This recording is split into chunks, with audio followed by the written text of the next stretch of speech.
Имеет ли смысл сейчас покупать новое авто 2022-2023 годов выпуска со склада? Какие максимальные скидки можно урвать у дилера? Но перед тем, как рассказать все подробности, прошу вас подписаться на канал и поставить ваш царский лайк. За это в конце с меня не смешной анекдот. Также переходите в наши Рутуб, ВК и Телеграм каналы. На складах российских автодилеров по-прежнему скопились сотни тысяч автомобилей. И хотя количество этих машин понемногу сокращается, происходит это с такой скоростью, что процесс напоминает таяние ледника. Причем среди них не только свежие модели, но и те, что были выпущены еще в 2022 и 2023 годах. Они стоят, блестящие, накачанные, с бирками и пленками, но никому особо не нужны. А для дилеров каждый залежавшийся автомобиль – это как чемодан без ручки. И нести тяжело, и бросить жалко. Поэтому если покупатель проявляет интерес к такому старику,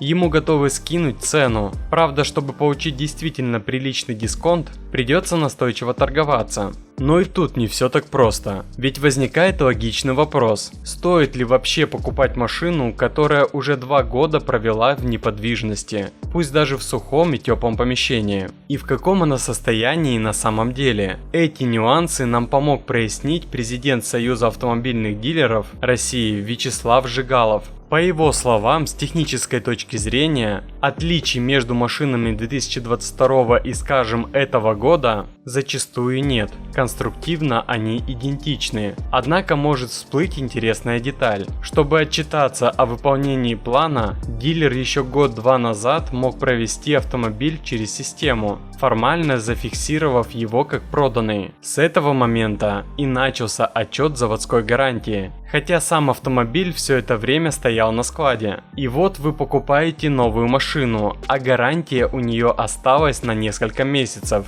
Поэтому перед покупкой стоит обязательно попросить у дилера показать дату начала гарантии в базе производителя. Он обязан предоставить такую информацию. По логике, чем дольше машина стоит, тем больше у покупателя шансов получить щедрую скидку. Производители часто подключаются к такому распродажному процессу, предоставляя финансовую помощь дилерам. Опытные покупатели этим активно пользуются и выжимают из ситуации максимум. Но не все так легко поддаются. Особенно это касается машин популярных китайских брендов Chery, Geely, Haval, Chang'an. Даже экземпляры 2022 года дилеры продают с минимальными скидками, как будто у них в руках не залежалый товар, а горячие пирожки. Мол, год в ПТС – это ерунда. А если учесть, что с виду автомобиль выглядит почти идеально, блестит, пахнет, радует глаз, покупатель может и забыть, что перед ним долгоиграющий экспонат. Но внешний лоск часто обманчив.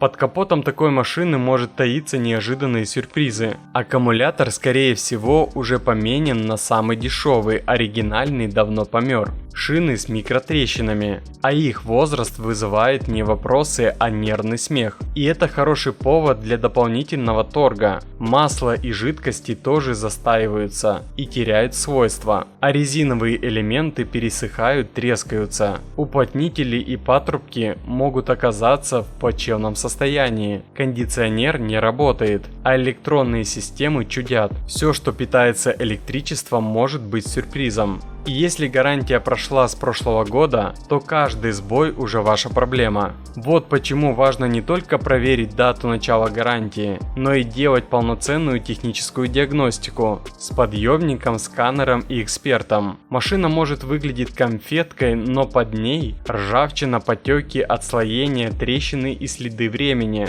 А когда у вас на руках все эти данные, это уже не просьба, а аргумент. Умелый торг может принести не просто скидку в 100-300 тысяч рублей, но и полный набор: антикор, резина, расширенная гарантия, ТО и даже бак до краев. Если продавец не идет навстречу, развернулись и ушли. Этот якобы новый автомобиль и дальше будет стоять на его шее. А для тех, кто планирует сэкономить до 40% на покупке автомобиля, используя лазейку в утильсборе, рекомендую обратиться в Hotcar Online. Ребята поставляют автомобили с аукционов Японии и внутренних рынков Южной Кореи и Китая с полным набором услуг от поиска и покупки до отправки, оформления и доставки в ваш город. Hotcar берет на себя подготовку всех документов, перевозку на судне, растаможку, ГИБДД, а вы получаете автомобиль, готовый к эксплуатации. Ознакомьтесь с базой отзывов и рекомендаций от клиентов, с которыми уже пройден этот путь. Контакты и ссылки оставил под видео, пишите или звоните, и вам рассчитают стоимость понравившегося автомобиля и расскажут, как получить выгоду до 40% с рынком РФ, а мы идем дальше. А между тем дела у дилеров в этом году пошли под откос. Продажи автомобилей отвалились по сравнению с прошлым годом. За последние 6 месяцев продано на четверть меньше машин, чем в аналогичный период прошлого года. Всего около 526 тысяч, что на 186 тысяч меньше. Китайцы потеряли 30% от своих прошлогодних объемов. Лада около 20%. Склады все так же переполнены. По данным ассоциации РОАД, в наличии остается около полумиллиона непроданных автомобилей. Причем у многих дилеров до сих пор есть в продаже даже машины 2022 года. И если в прошлом году в автосалонах было шумно и прибыль текла рекой, то теперь царит тишина, и только редкие клиенты заходят в залы. Скидки, которые дилеры неохотно начали предоставлять, ситуацию не спасают. Даже АвтоВАЗ в прошлом месяце запустил прямые скидки на машины прошлого года, но продал меньше, чем месяцем ранее, когда этих скидок вообще не было. Покупатели не спешат брать автомобили прошлых лет. И дело даже не в доверии, а в экономике. Купив машину 2022 года с небольшой скидкой, через пару лет ее цена на вторичке окажется значительно ниже, чем у более свежей машины, а значит выгода исчезает. Дилеры начали жаловаться, что работают в убыток. С продажи Лады они якобы теряют по 20-30 тысяч рублей, а с китайцев по 50-70 тысяч. Но вот вопрос. Если это правда, почему они до сих пор открывают салоны, продолжают платить сотрудникам и, судя по всему, не бедствуют? Посмотрите на их машины, на обстановку в салонах. Бедностью там не пахнет. Может, они просто начали зарабатывать меньше, чем раньше, и теперь называют это убытками? А тем временем покупатели хотят перехода на прямые продажи, без лишних наценок, без навязывания допов, с прозрачной ценой в интернете и получением машины на пункте выдачи.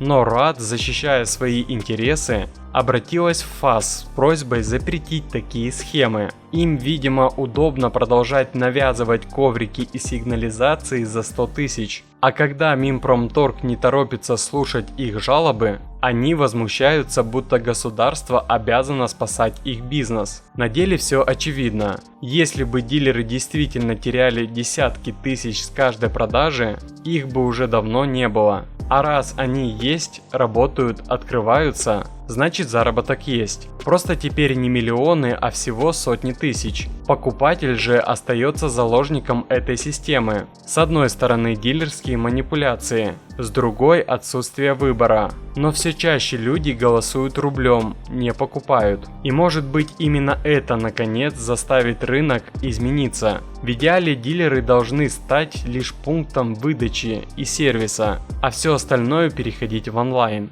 Удобно, прозрачно, без наценок. Настало время реформ. И если кто-то еще верит в автодилеров как в бедных мучеников, достаточно зайти в салон и посмотреть, кто там кого на самом деле жалеет. Напишите в комментариях, сколько должна стоить народная машина. Какой предел, чтобы вы потянули такую покупку? И какой выход из ситуации на данный момент, по вашему мнению? Ну и обещанная мною шутка. Скучая по тем временам, когда у певцов, актеров, спортсменов не было соцсетей, и я мог спокойно наслаждаться их творчеством и достижениями, не зная, насколько они тупые. А больше автоновостей, инсайдов и юмора вы найдете в наших Рутуб, ВК и Телеграм каналах, ссылки в описании.